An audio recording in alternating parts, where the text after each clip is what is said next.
Been eager to share this story with you. A New York woman who barely escaped the deadly Hamas massacre at the Supernova Music Festival says she feels safer in Israel than she does here in the United States. 28-year-old Natalie Sandaji says she went into fight or flight mode when she heard that first rocket explode. She was in that huge crowd of festival goers, and that quick thinking saved her life. She made it out without a scratch and returned a week later to her home in Long Island, where she's now fearful of her safety. Natalie Sandaji now joins us live this morning. Natalie, good morning to you. It's truly a miracle and a marvel that you're alive and okay. Good morning. Yes, I would say it's a miracle. A lot of people, when they ask me how I made it out alive, my only answer is that I feel God was watching over me. Yeah. Yeah, I so believe that too. I know it's still so fresh in your mind. You're still processing what you saw, what happened to others who were around you. But take us back to October 7th, if you would. Did you come face to face with Hamas terrorists? A lot of people ask me that if I saw them that close, if I saw them face to face. And my answer is if I did, I probably wouldn't be here today. I never turned around to try to see where they were. As soon as I heard gunshots, I just kept running. Mm-hmm. And we've heard all these terrifyingly just remarkable stories of what other people who were at that very festival alongside you had to do to save their lives. You know, some of them I know, hid under bodies inside of a caravan. How did you end up getting away? Did you just run, or what was your story? We just made a lot of quick decisions that truly just saved our lives. When we first started running, one of the scariest things was running in a specific direction, thinking that I was running to safety, and then seeing dozens of kids running in my direction and realizing that they're running from a terrorist, they're running from being shot at. And we had to make a last minute decision, change directions.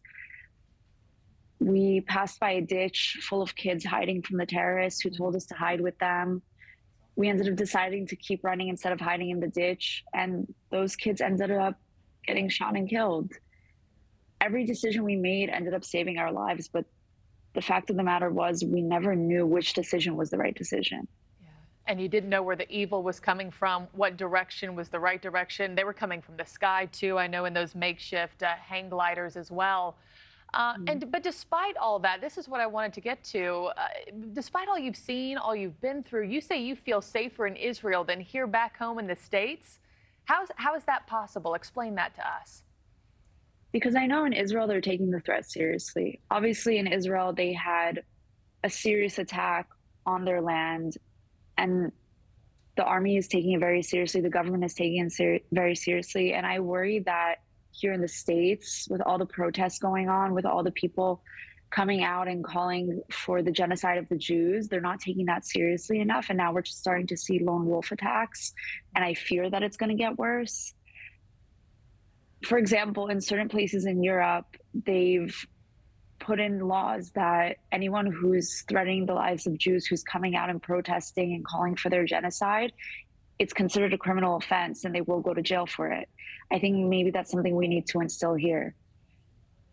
Especially as someone who's putting her face out there, I won't let the fear stop me from speaking out about what happened, but it doesn't mean that I'm not scared. Yeah, absolutely. And we're thankful for you sharing your story and your feelings and your emotions with us live on air this morning. I know that takes a lot of courage. What have you witnessed since you've been back home, back on the streets of New York? You know, when you talk about these protests and feeling fearful, have you felt targeted by words or by actions, directly? And your thoughts on seeing all these videos of these pro-Hamas protests happening all over the world?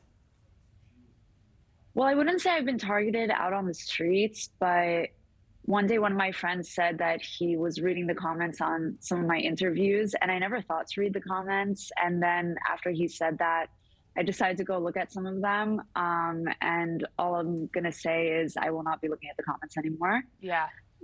They were definitely not pleasant. And in regards to what I'm seeing in the streets of New York, something very sad that I'm seeing is a lot of people in my community coming together, putting up flyers, putting up posters all over the streets of the hostages, and seeing them being torn down day after day. And my friends are just resilient. They keep going out. They keep putting up more flyers, but it's just sad to see people tearing them down. These are innocent hostages that are being held captive by Hamas, and people are saying it's fake news. These girls weren't really raped. I've seen videos of girls pulling down these posters and then saying, I want proof that those girls were raped. As a woman, if you consider yourself a feminist, if you consider yourself a humanitarian, how could you say something like that? It's just, Yeah. it's so horrible to see. Yeah. Thank you for watching. Go to newsnationnow.com to find NewsNation on your television provider. And don't forget to click the red subscribe button below to get more of NewsNation's fact-driven, unbiased coverage.